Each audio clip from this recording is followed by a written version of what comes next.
जय श्री कृष्ण. राधे राधे. गोवर्धन पर्वत संपूर्ण माहिती. गोवर्धन पर्वताची माहिती संपूर्ण खालीलप्रमाणे. गोवर्धन पर्वत हा हिंदू धर्मातील एक अत्यंत पवित्र व पूजनीय पर्वत मानला जातो. याचे महत्त्व मुख्यतः भगवान श्रीकृष्णाच्या लीलांशी जोडलेले आहे. हा पर्वत उत्तर प्रदेशातील मथुरा जिल्ह्यातील वृंदावन व गोवर्धन गावाजवळ आहे. याला गिरिराज असेही म्हणतात. पौराणिक कथा व महत्त्व. 1. गोवर्धन पूजनाची कथा. द्वापार युगात गोकुळातील लोक प्रत्येक वर्षी इंद्राची पूजा करून त्याला प्रसन्न करत असत, कारण इंद्र पावसाचा अधिपती आहे. परंतु एकदा श्रीकृष्णाने गोकुळवासियांना सांगितले की आपला खरा पालनकर्ता गोवर्धन पर्वत आहे, कारण हा पर्वत आपल्याला गवत, औषधी वनस्पती, अन्नधान्य व गायींसाठी चारणभूमी देतो. म्हणून आपण गोवर्धनाची पूजा केली पाहिजे.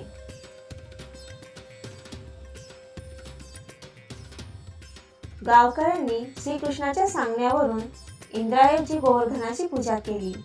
त्यामुळे इंद्र रागावला व त्याने मुसळधार पाऊस पाडायला सुरुवात केली. तेव्हा श्रीकृष्णाने आपल्या लहानशा बोटावर संपूर्ण गोवर्धन पर्वत उचलून 7 दिवस 7 रात्री गोकुळवासियांना वाचवले. अखेरीस इंद्राला आपली चूक लक्षात आली व त्याने श्रीकृष्णाची क्षमा मागितली. त्या दिवसापासून गोवर्धन पूजनाची प्रथा सुरू झाली.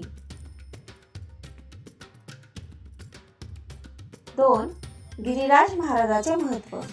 शास्त्रानुसार गोवर्धन पर्वत स्वतः श्रीकृष्णाचे स्वरूप मानला जातो.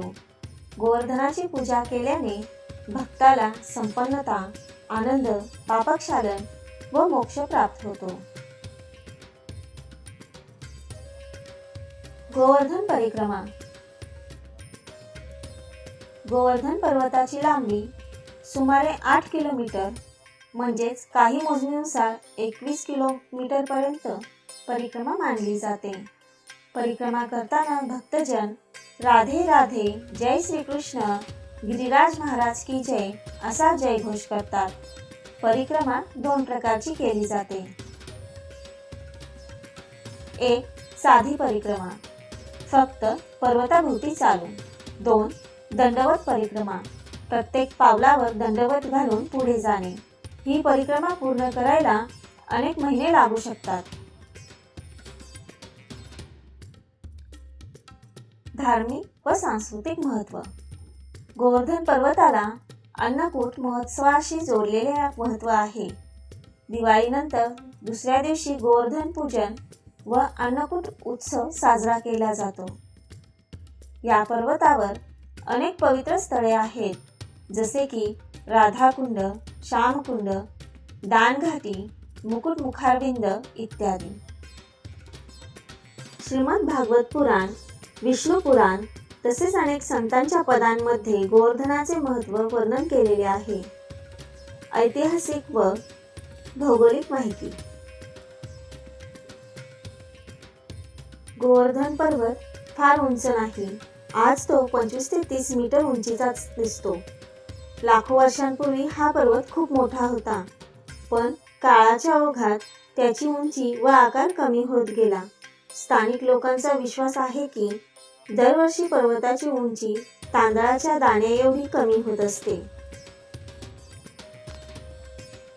भक्तांचा अनुभव.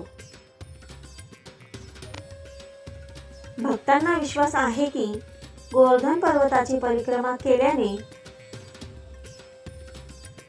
सर्व प्रकारच्या संकटांपासून मुक्ती मिळते. आयुष्यात सुख, शांती, समृद्धी येते. हे स्थान वृंदावन व मथुरेप्रमाणेच अत्यंत पवित्र मानले जाते. एकंदरीत गोवर्धन पर्वत हा केवळ एक भूभागाचा डोंगर नाही, तर तो श्रीकृष्णाच्या लीलांचे प्रत्यक्ष स्वरूप आहे. म्हणूनच याला गिरिराज महाराज म्हणून संबोधले जाते आणि लाखो भक्त दरवर्षी येथे येऊन परिक्रमा करतात.